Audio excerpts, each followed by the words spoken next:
Olá, meus amigos, minhas amigas. Estamos aqui no domingo para tratar das perguntas e respostas feitas por vocês durante a semana no Augusto Leitão Responde. E já vamos para as perguntas, fazer primeiro aí as honras da casa e falar rapidamente do congresso, disponibilizar para vocês o link das inscrições. Se você for novo por aqui, pausa o vídeo agora, se inscreva no canal aqui embaixo, ative as notificações e deixe seu like, compartilhe nosso conteúdo e comente. Quem sabe o seu comentário não vira um Augusto Leitão Responde.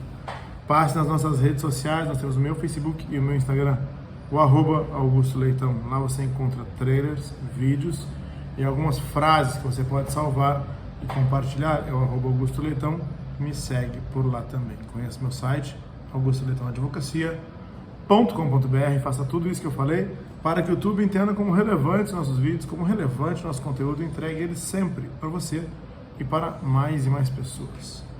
Bom, o link para se inscrever no congresso presencial aqui no Rio de Janeiro, você vai encontrar aqui embaixo, tá? Na descrição desse vídeo. Lembrando que vai ser um dia todo, de manhã e de tarde. Quem quiser almoçar ali no clube mesmo, vai ser no Clube Militar. Lá tem local para almoçar, restaurante, tudo. E vai ser disponibilizado para vocês um coffee break na parte da tarde, tá certo? Aí o coffee break está dentro do valor do ingresso e o almoço não, tá? Então, se você tiver qualquer uma disponibilidade para se inscrever, estiver próximo ao Rio de Janeiro ou residir no Rio de Janeiro, espero vocês aqui no dia 20. Além da minha palestra, vamos ter aí mais 13 outros palestrantes, né? Então, 13 mais a minha, 14, entre manhã e tarde do dia 20, tá? Espero todos vocês. Bom, vamos lá. Primeira pergunta. Boa tarde, doutor Augusto, sou pensionista, filha da Marinha do Brasil. Muito obrigado pelas informações. Dulcemar. Eu que agradeço sempre os comentários de vocês aí, reconhecendo o trabalho que a gente vem fazendo em quase 6 vídeos aí, entre vídeos e lives, 6 publicações semanais. Lourivaldo. Fui reintegrado com liminar de tutela de urgência em março de 2022. Porém, a União cumpriu somente em setembro. Pergunto se eu tenho direito a esse atrasado, de março até setembro. Bom, sim, tem, mas aí eu estou falando tudo sem ver o seu processo, né, Lourivaldo? Tem que ver exatamente quando chegou a determinação judicial para que a Força Armada cumprisse a decisão, tá?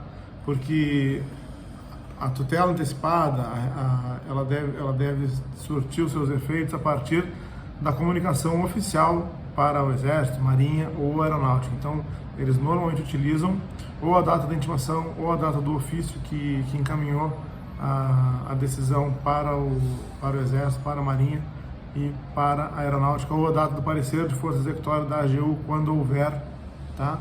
Então, quando a força está sabendo que tem que cumprir, a partir dali o valor é devido para que isso seja pago administrativamente em folha de pagamento. Os valores para trás daquilo ali, se você tiver direito a 1 mês para trás, 2 meses para trás, 5 anos para trás, isso vai ser pago depois por precatório ou por RPV, vai depender do valor. RPV quer dizer requisição de pequeno valor. Mas esses valores atrasados, se o ofício chegou lá mesmo em março, você vai ter direito do mês de março até o mês de setembro. Estou falando tudo em tese e se você recebeu, porque eu não vi os seus documentos. Tá bom, Rivaldo?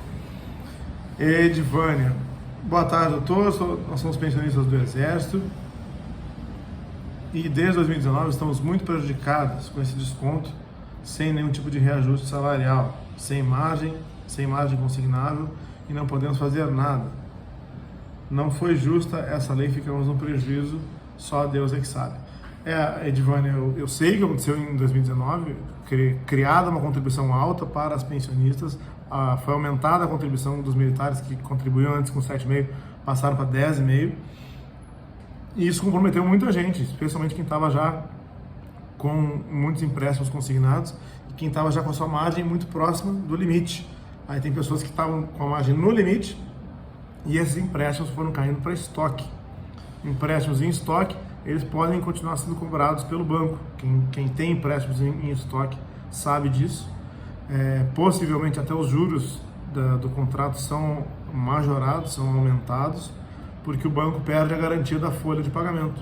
Então, além de cair para estoque, pode ser que os juros sejam aumentados, porque o banco não tem a garantia de receber todo mês, como ele iria receber se o seu empréstimo estivesse sendo descontado na folha de pagamento. Tá? Que mais? Edivânia, já respondi. Antônio Carlos Costa. Uma vergonha, isso fica feio até mesmo para a justiça, pois aí estão os juízes, os desembargadores e os ministros. Onde estão? Eles que não tomam nenhuma atitude sobre esses atos e tantos abusos dos nossos comandantes. Essas leis abusivas feitas pelos próprios militares. Isso deixa a própria justiça sem moral alguma. Bom, Antônio, cheguei a falar isso ontem, no vídeo de ontem, não exatamente, tinha um outro comentário seu, e eu não sei se eu comentei completamente lá, eu vou trazer para cá, tá? Antônio, seguinte, o problema todo é que não é só Exército, Marinha e Aeronáutica. Eu disse para vocês, o Exército fez isso, o Exército está à frente nesses pentes finos, mas a Marinha e a Aeronáutica também podem fazer, porque o decreto 10.750, que revê os atos de reforma dos militares, sejam eles temporários, sejam eles de carreira, sejam atos de militares, concedidos na via judicial, na via administrativa, pelo decreto 10.750, todos eles podem ser revisados desde que os militares tenham menos de 68 anos de capitão para baixo, tenham menos de 72 anos de oficial superior para baixo e tenham menos de 75 anos se forem oficiais generais. Então, o problema não são os excessos, o maior problema, eu vejo, o excesso do Legislativo em fazer um decreto, excesso do Legislativo em fazer a Lei 13.954, como foi, mexendo no Estatuto dessa forma, excesso do Poder Executivo ao fazer o decreto 10.750, que vai muito além do que está escrito na Lei 13.954, que já não está certo. E aí eu critico, mais do que todos, a chancela do Poder Judiciário, ou o excesso do Poder Judiciário. Por quê? Porque a partir do momento que eu tenho Executivo e Legislativo preocupados com a folha de pagamento, tudo bem. O Executivo tem que estar preocupado com o seu caixa, o Poder Legislativo tem que fazer leis que não deixem o Tesouro Nacional quebrar. Tudo bem. Desde que não viole nenhum princípio constitucional, desde que não viole direito adquirido, coisa julgada. E aí vem uma lei dessas para acabar com várias reformas, e aí passa por cima da coisa julgada, passa por cima da decadência. Com relação a isso que eu não concordo.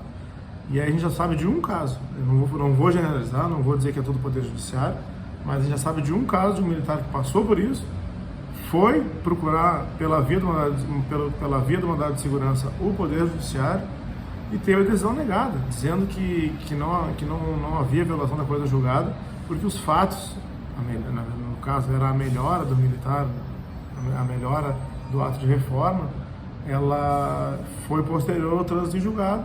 Então, os motivos que ensejaram aquela reforma estão lá atrás. Se esse militar melhorou, aquilo pode ser revisado.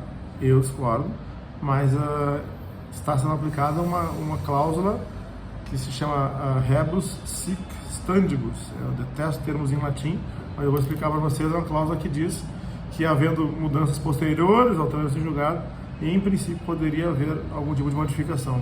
O Exército está trazendo para o âmbito dos atos de reforma e aplicando essa cláusula a vários casos.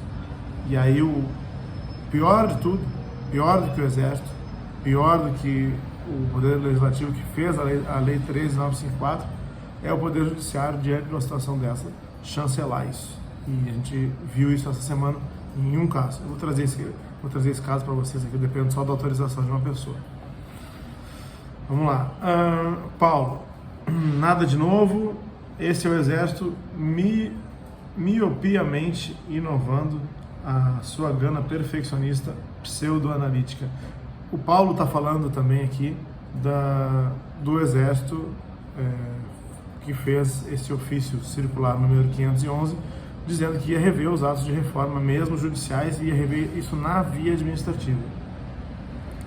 Eu tenho meu posicionamento com relação a isso. Eu penso que viola a coisa julgada, que viola o direito adquirido, que viola a segurança jurídica, e eu pensei que o Poder Judiciário ia estar mais atento a isso. E a gente tem um exemplo de uma decisão aí recente, bem recente, que não esteve, que na verdade aplaudiu aí os atos do Exército, né, com relação à anulação de um ato de reforma concedido antes na via do Poder Judiciário. Morgana, Dr. Augusto, eis a minha dúvida. Recentemente, divido a minha pensão com meu pai, divido a pensão do meu pai com a minha madrasta, que malandramente está tentando me tirar a minha quarta parte, tá? Após o meu irmão ter perdido o direito. Então, assim, provavelmente a Morgana tem um irmão que deve ter feito 21 ou 24 anos, perdeu o direito à pensão militar, e aí ela não me explica aqui se o irmão é filho da madrasta ou se é irmão dela do mesmo casamento.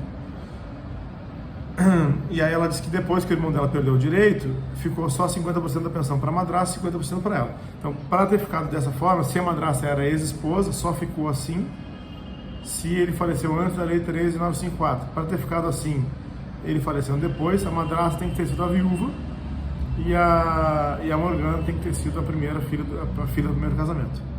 Então ficou 50-50, e ela quer saber se a madrasta falecer, se a cota dela é revertida para ela. Os outros 50, sim, é revertido sim. Tá prevista a transferência de cota lá no artigo 24 da Lei 3765.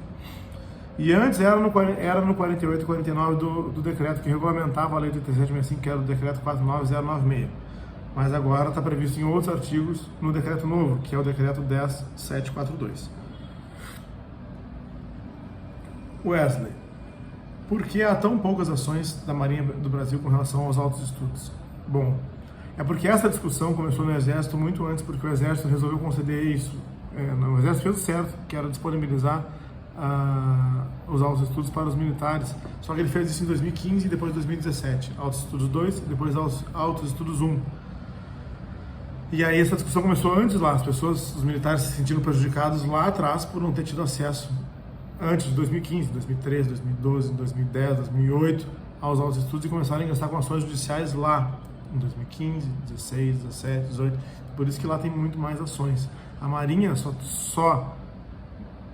se movimentou para fazer os cursos de altos estudos e aí criar ainda mais desigualdade lá em 2019, e é por isso que a discussão é muito mais recente na Marinha do Brasil.